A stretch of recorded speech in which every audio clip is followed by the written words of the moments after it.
High, আমি সমাপ্তি kitchen and লাইফস্টাইলে আপনাদের স্বাগত। আজ অনেক দিন পর আপনাদের সাথে একটা সুন্দর ভিডিও নিয়ে চলে এসেছি। এখানে আমি নিয়েছি গাঁদা ফুল, বিট, পালং শাক, গোলাপ জল, আগরু, উজালা আর কর্নফ্লাওয়ার। বাড়িতে যদি খুব সুন্দরভাবে সহজ উপায়ে আবির তৈরি করি, তার থেকে সুন্দর মনে হয় আর কিছু হয় না। প্রথমে কাঁচা উপকরণগুলো বেটে তার থেকে নির্যাসটুকু বের করে নিয়েছি। এরপর একটা পাত্রে 2 চামচ কর্নফ্লাওয়ার নিয়েছি। বিটটাকে কেটে পেস্ট করে তার থেকে রসটুকু ছেঁকে নিয়েছি। এবারে কর্নফ্লাওয়ারের সাথে ভালোভাবে বিটের রসটা মিশিয়ে নেব। দেখতে হবে যাতে দলা পাকিয়ে না যায়। দেখতে হবে মিশ্রণটা যাতে খুব পাতলাও না হয়ে যায়, খুব মোটাও না হয়। মাঝখানে ভিডিওটা স্কিপ হয়ে গেছে। এরপর আমি এর সাথে গোলাপ জল আর অগরু মিশিয়েছিলাম। একইভাবে আমি এটা গাঁদা ফুলের মিশ্রণ বানিয়েছিলাম। গাঁদা ফুলের কালারটা ভালো না আসায় আমি এতে একটু হলুদ গুঁড়ো মিশিয়ে নিয়েছি। এরপর এতে গোলাপ জল আর একটু অগরু মিশিয়ে নিলাম। ভালোভাবে মিশিয়ে নিয়ে একটা প্লেটে ঢেলে রোদে শুকোতে দিয়ে দেবো। একইভাবে আমি পালং শাকটাকেও বেটে রসটুকু বের করে নিয়েছি।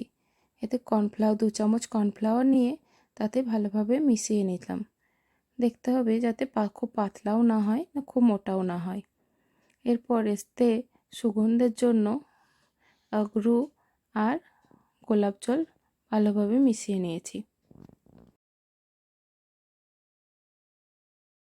এরপর মিশ্রণটাকে একটা থালায় ঢেলে রোদে শুকোতে দিয়ে দেবো। আরও একটা পাত্র নিয়ে তাতে 2 চামচ কর্নফ্লাওয়ার নিলাম। উজালাটাকে আমি আগের থেকে জলে গুলে রেখেছিলাম। এরপর কর্নফ্লাওয়ারের সাথে ভালোভাবে মিশিয়ে নেব। খেয়াল রাখতে হবে যাতে দলা পাকিয়ে না যায়। এরপর এতে একটু অগরু ও গোলাপ জল দিয়ে ভালো করে মিশিয়ে নিতে হবে। সুন্দর একটা মিশ্রণ তৈরি হয়ে গেলেই একটা থালায় ঢেলে নেব।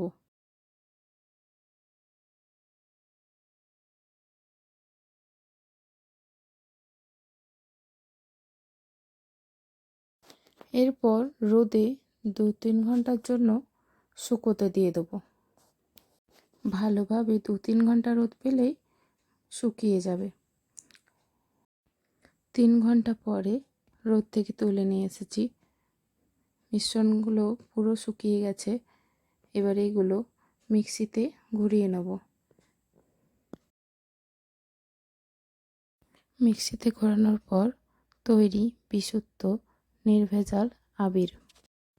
আবিরের রঙে রাঙিয়ে তুলুন আপনার প্রিয়জনকে। সমাপ্তি কিচেন অ্যান্ড লাইফস্টাইলের পক্ষ থেকে সকলকে জানাই দোল পূর্ণিমার শুভেচ্ছা।